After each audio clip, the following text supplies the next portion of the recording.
Huzurabad labour ఆఫీసర్పై కార్మికులు మండిపడ్డారు. Labour ఆఫీసర్పై collector చర్యలు తీసుకోవాలని కోరారు కార్మికులు. ఇల్లంతకుంట మండల కేంద్రంలోని అమావాస్య సందర్భంగా తాపీ మెస్ కార్మికుల సంఘం సమావేశం ఏర్పాటు చేశారు.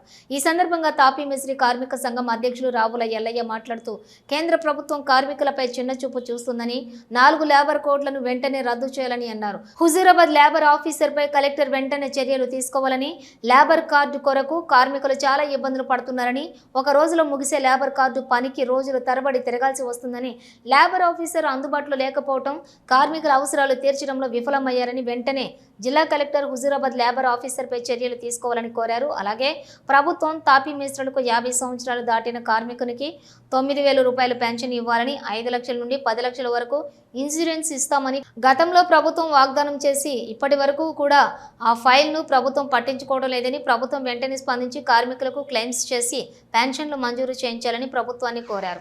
ఈ కార్యక్రమంలో కృష్ణమూర్తి, మల్లేషు, శ్రీనివాసు, చిన్న, ఎల్లయ్య, రాజయ్య, ప్రభాకర్, రాములు, రజనీకాంత్, వెంకటకుమార్, వెంకటేష్తో పాటు తాపీ మేస్త్రీ కార్మికులు పాల్గొన్నారు. ఇల్లు కట్టినాం, బళ్ళు కట్టినాం, గుళ్ళు కట్టినాం, మీరుండే ఇల్లు కూడా మేమే కట్టినాం. దాన్ని కొంచెం గుర్తించాలి. ఎందుకంటే క్లైములు గత 2 సంవత్సరాల నుంచి ఒక క్లైమ్ కూడా మూవ్ అవుతలేదు. ఎందుకంటే చనిపోయినాయి కానీ, ప్రసూతి కానీ, ఈ పెళ్లిలేదు కానీ. అసలు ఒకటి లేబర్ ఆఫీసు హుజూరాబాద్లో ఉన్నది. అసలు హుజూరాబాద్లో లేబర్ ఆఫీసర్ ఉందా లేదా? అసలు ఒక్కసారి కాదు 10 సార్లు ఒక కార్మికుడు ఒక లేబర్ కార్డు కోసం హుజూరాబాద్కు 10 సార్లు 20 సార్లు పని కూడా కొట్టుకొని తిరిగినా కూడా ఇంతవరకు ఆఫీస్ తెరతలేరు. ఆడ ఆఫీసులో ఆఫీసర్ ఉన్నదా లేదా?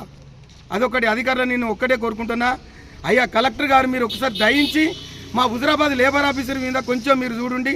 అసలు ఆఫీసర్ లేనే లేదు మొత్తానికి. ఒక కార్మికుడు 20-30 సార్లు తిరిగినాక ఏమవుతుంది? మళ్ళొకటి, మాకు 50 సంవత్సరాలు దాటిన కార్మికునికి ఒక 9,000 పింఛన్ ఇవ్వనని అప్పుడే మేము ప్రతిపాదించినాం. ఇంతవరకు అది కూడా అమలు లేదు. ఇప్పుడు మన ఇన్సూరెన్స్ 5 లక్షల నుంచి 10 లక్షలు అన్నారు, అది కూడా ఇంతవరకు అమలు లేదు. ఆ ఫైల్ కూడా ఇంతవరకు మూవ్ కాలేదు. నేను ప్రభుత్వాన్ని ఒకటే కోరుకుంటున్నా, అయ్యా రేవంత్ రెడ్డి గారు మాకు ఈ చెస్ మాకు లేబరు కోర్టు ద్వారా ఫండ్స్ మాకు ఇంతవరకు రాలేదు. ఇప్పుడు ఒకటి ప్రైవేటీకరణ మాత్రం చేయకూరి. మా లేబరు దాన్ని ప్రైవేట్ వెల్ఫేర్ బోర్డు ఉంది, వెల్ఫేర్ బోర్డును ప్రైవేటీకరణ చేయకూరి దయచేసి. దాన్ని ప్రైవేటీకరణ చేస్తే మాకు అన్నం రామచంద్ర అవుతుంది. ఇంత కూడా కార్మికునికి కంచంలో అన్నం మట్టి పోసిన వాళ్ళు అవుతారు. దయచేసి మీరు ఒక్కటే ప్రభుత్వం రేవంత్ రెడ్డి గారు ముఖ్యమంత్రి గారు మాకు కార్మికుని గుర్తించి మాకు మీరు ఒక పింఛన్ ఇప్పియండి, ఈ క్లైములు క్లియర్ చేయండి. మాకు దీన్ని ప్రైవేటీకరణ చేయకూరి, వెల్ఫేర్ బోర్డును ప్రైవేటీకరణ చేయకూరి. 4 లేబర్ కోట్లను రద్దు చేయాలి వెంటనే. ఆ లేబర్ కోట్లను రద్దు చేస్తేనే మాకు ఉంటుంది. లేకపోతే అన్నీ ఈ లేబర్ కోట్లను రద్దు చేయకపోతే మాకు అన్నం రామచంద్ర అయితే దయచేసి దండం పెట్టి ఒక్కటే చెప్తానా, CI2 జిందాబాద్ జిందాబాద్.